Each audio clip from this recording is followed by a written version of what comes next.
Hey y'all, I wanted to talk about Kingsgrave. It's a new game from Egg or Chicken Studios. And this is a game for those of you who kind of like that old school Zelda, like a Link to the Past of sorts, and this game's gonna be for you.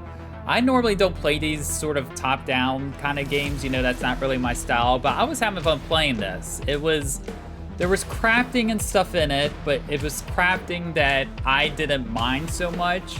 You're basically this king that wakes up and he's like, whoa, what's happened to the world? Where have I been? What's going on? And then everybody else in the world is like, wait, bro, like, what are you doing here? Weren't you supposed to be dead like a long time ago? And he's like, I don't know, bro, but I'm here and we're vibing. They're like, oh, okay, I guess. That's pretty much kind of the story. You get like text-based dialogue, but there isn't like voiceover or anything. It's got, a certain old school style to it. Combat is fun. You get, like a sword, and then you pick up a shield later on. And what's cool is you get to use some of your weapons and items to get you to other places. It's one of those that you'll be hitting a bunch of dead ends. You're like, how do I get past this? What do I need to do? And then as you go through the area, you'll collect people and resources, and then you use those things to make buildings or rebuild part of the world. So you may go and you see, oh, this is a collapsed building, but I can repair it if I have this many bricks, wood, and people. And then once you get enough, you'll be able to repair it. And then that building happens to give you a new weapon or happens to give you an upgrade for something that you need. And you're like, oh, now I can go to this location I couldn't before. Like, oh, now I got a bow and arrow and things like that. And that's kind of how the game works. And as a person who doesn't like crafting and physically trying to like figure out put all the pieces together and going like, oh, I need to go do this and then come back to this, it's like a one and done. Like once you go, you make it, it's there, it gives you the item you need, and you can move on trying to figure out, oh, how do I get the resources for this next thing? And it just slowly builds up. You're slowly starting like in the center of a map, and then you start branching out. And you branch out in like all the directions simultaneously. You're not just heading all the way to the right for a while.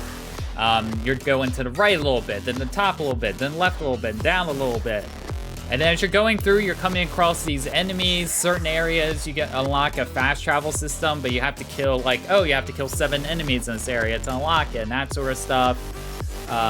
There's sometimes moments where it did feel overwhelming to me. A lot of the time, there was one particular time I could think of where I went to this area of enemies, and it took me a good handful of tries to get through it, and I had to like slowly kind of creep around to beat it. And it did feel like I was way like under leveled for it, but there was no other really place to go.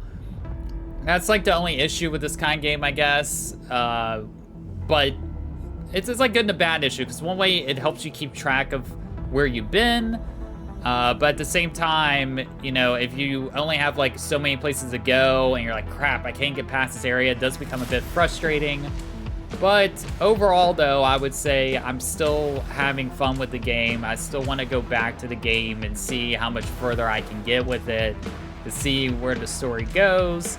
And yeah, you can slash, you shoot arrows. Sometimes you might get like a little bit of magic here and there, but it's nothing too complicated. You can play on the keyboard.